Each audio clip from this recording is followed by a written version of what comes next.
You're listening to the Harmonizing Her podcast, where ambition finds its perfect rhythm.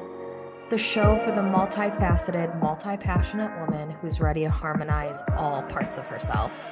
Let's get right into today's episode. Welcome back to another episode of the Harmonizing Her podcast. In this week's episode, I'm going to explain to you why you will never catch me saying, I'm just going to push through. The way that I see it is that there's always a way to make something feel more enjoyable or more natural or more fun or more playful or more creative. There's always a way to dissolve the resistance and tap back into flow in any situation and circumstance. And we know that the root of our leadership and the lens in which we make decisions and lead ourselves and see the world lies within our value system. And if I look at my values at the end of the day, I value having fun. I value joy. I value play. I value pleasure. I value creativity. I value ease. I value flow. And so if I took the approach to just accept shitty situations for what they are and it's just gonna suck, but just for a little while, I'll just push through, that overrides and goes against my entire value system. So if I were to do that, I would be so fucking out of alignment. And if I had to guess, the same is true for many of you listening to this. You value joy, you value ease, and yet you're finding yourself in situations where you're not being congruent with your values because you're just pushing through. I was always the little girl growing up that could make any situation vibey before I even knew what vibey was. So when it came to studying, I would make a game out of it. I would get paperware and flashcards and markers that I really loved that felt like an experience to me, and I would color code things, and I would have study dates with my friends. And did studying suck? Like, yeah, I don't think any kid necessarily likes to study, but I was like, if I have to do it, then I'm gonna do it in a way that isn't so fucking dreadful. I'm gonna do it in a way that brings me some joy, that brings me some excitement, that's just more vibrationally enjoyable versus let me get out a boring piece of paper and the same old pen I've been using and sit alone on a rainy day in my bedroom and put my iPod on and just be on my way. No, there's a way to dissolve that resistance. There's a way to not make it so freaking miserable, and it's up to us to take ownership of that. I had the same approach when I was doing chores as a little kid. I have the same approach now when I'm doing things around the house or cleaning my room. I make it an entire experience. I don't just say, I'm gonna power through and clean the house today. No, we open the windows, we burn some essential oils, I get my speaker bumping, I'm having a dance party with my son. He's helping me. It's a whole experience that could be shitty, and I'll just power through. There's so much to do, just gotta pick up the house, I don't have time for that, gotta make dinner, on to the next thing. You get caught up in the rush of life and on to the next thing. That's the thing that takes you out of the current moment. But when you can be in the current moment and really aim to romanticize your life, like we've talked about in a previous episode, then you can find the joy in the mundane things, and there's no need to ever just push or power through. I see pretty much everything I do in my life and my business as a ritual. A ritual that I have control over, a ritual where I can turn up the dial on the vibe meter if I want it to feel more fun and enjoyable. So sometimes while certain things or tasks or situations may be unavoidable, I believe there's always a way to realign your energy, your perspective, or your approach to that situation. I always tell this story about writing emails. Early on in my business, I had so much resistance to writing emails, no matter what, a launch email, a newsletter, anytime that I had to sit down and write an email, there was just like dread in my body. And so I noticed, well, I don't really love sitting at my desk staring at a Google Doc trying to get these emails out. So I started to change my environment, and I started to actually bring my laptop into the bathtub and write emails exclusively from a bubble bath. So every single time I had to write an email, I got my ass in the tub and I made a whole luxurious experience out of it. And let me tell you what, I didn't hate writing emails anymore. I didn't put them off. I didn't procrastinate them. I didn't resist them. And they didn't take me as long as they normally would if I was sitting down miserable in front of my desk just trying to push through them.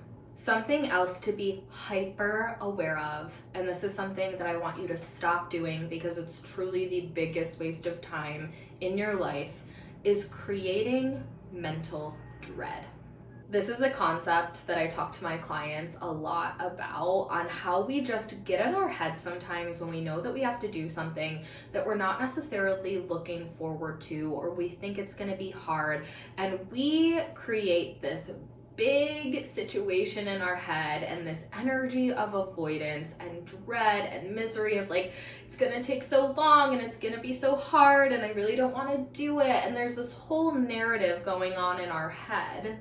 And what I say to my clients is, you're spending more time building up that dread than it would actually take you to just sit down with whatever it is, make it more enjoyable on purpose, and do it. I really doubled down on this mindset for myself going into this year, and a few weeks ago I had quite a few things to create. We launched a new quiz, a new masterclass, I was writing copy, I was making strategy, I was digging into the quiz results, and a past version of myself would have been like, oh my gosh, this is such a big project, it's gonna take me so long, I hope that I don't get stuck, I hope it flows out of me, it's gonna take me weeks. Like, there would have just been this mind drama, this creation of mental dread for no reason. And instead I approached it like, I have some things to create and it's gonna flow out of me and it's gonna be super easy, and I'm not gonna spend any mental real estate entertaining why it might be hard or take me a long time or whatever the fuck other stupid ass, fake ass situation I'm gonna make up in my mind. I'm gonna put my favorite playlist on, I'm gonna get myself a vibey coffee, and I'm gonna sit down and I'm gonna write these quiz results and I'm gonna write this copy. And do you know what happened? I wrote them so easily, so effortlessly. I was texting my friend and I was like, the best shit just flowed out of me, and all I did was change my approach. So I want you to pay attention to the things that you have to do where you build up a lot of mental dread before actually just changing your environment, your perspective, your approach, your outlook, and infusing more joy into whatever it is that you are creating dread around. If you're telling me that I can create dread or I can create joy, I'm gonna create joy all day long, and I hope you do the same. Another core belief that I have is that I just don't buy into the concept of urgency.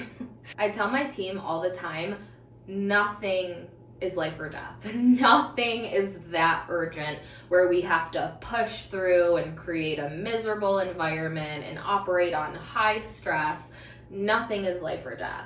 So if we need to push a project, if we need to push a launch, if we need to do it next week rather than this week, that is not a source of dysregulation for me, because nothing is on fire. Nothing is life or death. Not with clients, not with team, not with deadlines, not with dates. There's just so much room for adaptability and flexibility that if I'm in a situation where, again, I'm at that fork in the road where it's like I have to just push through it, or we just bump the deadline a week, I'm gonna bump the deadline a week, because I know that the energy I infuse into pushing through something is gonna be shitty. It's gonna take me out of alignment. It's going to blur up the things that I really want to be clear, versus just giving myself a few extra days, not buying into the concept of urgency, making the approach more enjoyable, and infusing my best energy into the thing that I'm working on.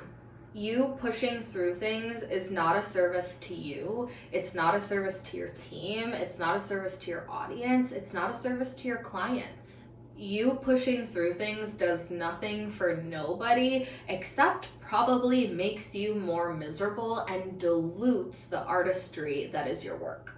So instead of pushing through, here's what we're gonna do. Number one, you're gonna change your narrative around whatever the thing is. We no longer have time to entertain or perpetuate a story about how it's gonna be hard, how it's gonna suck, how long it's gonna take, this, that, or the other thing. No, gone, delete. We are leaving that in 2023. We are not bringing that into 2024 with us. So while we're deleting that old crappy narrative, we want to replace it with something that's gonna feel a little bit better. Maybe something like, this is going to be the easiest thing that I've ever written, or I expect this sales page to just flow out of me, or I feel so connected to my purpose and what I'm doing that I know that I'm just going to channel the exact thing that needs to be done or said or handled or whatever. Switching the narrative alone is going to save you so much energy because it is costing you energy, it is costing you time, it is costing you emotional real estate and dysregulation, and it's costing you the potency of your vibration to entertain a story of dread. Next thing you're going to do is you're going to change your environment. Your environment is everything. I could do a whole episode alone about how your environment impacts your mood, your creativity, your clarity, everything. And so if there is a task or a situation that normally you might feel is daunting, get the hell out of your office, get the heck out of your normal working environment, and just change up your environment. Go to a coffee shop, go on your back porch on a sunny day, go in the frickin' bathtub and bring your computer, go to a park, whatever it is, change up your environment. That alone could make that task so much lighter and more fun. Third thing, let's change your approach. Maybe the way that you've been sitting down to do this thing the last however many months or years just isn't working. So how can we radically change your approach, and instead of doing the same thing we've always done and it's not working, it's not feeling good, it's the definition of insanity, let's wildly and radically change the way that you do things. And so for a while, for me, I was having a lot of resistance around writing my thoughts. And I was telling myself, if I can just talk and riff, it's gonna come out so much easier. It's gonna feel so much better. So what I did for a long time is I would go on walks and I would voice note myself Voxer messages of the things that I wanted to say and the things that were on my mind. Then I would come home, I would transcribe them, and I would make the copy from that. I changed my approach from sitting down at my desk trying to write the thing to actually moving my body, changing the medium. Instead of typing, I'm speaking, and then that becomes the base of the thing that I'm creating. That makes it so much lighter, so much simpler. Now, if you do all of these three things, every time a less than ideal or shitty situation comes up, you can get a control over your narrative and stop perpetuating a story that's not serving you. That story's acting like a vampire for your energy. You can replace it with something more useful, more empowering, more in alignment with your values. You can change up your environment in which you're doing the thing, and you can wildly change your approach and try new things on. The combination of those three things is going to take any shitty situation from shitty to actually, this isn't that bad, and in fact, I'm actually having a good time. And I think this whole conversation really comes back to you taking ownership over your life, ownership over your energy, ownership over your vibration and your joy and your happiness, which is something I am so fiercely passionate about.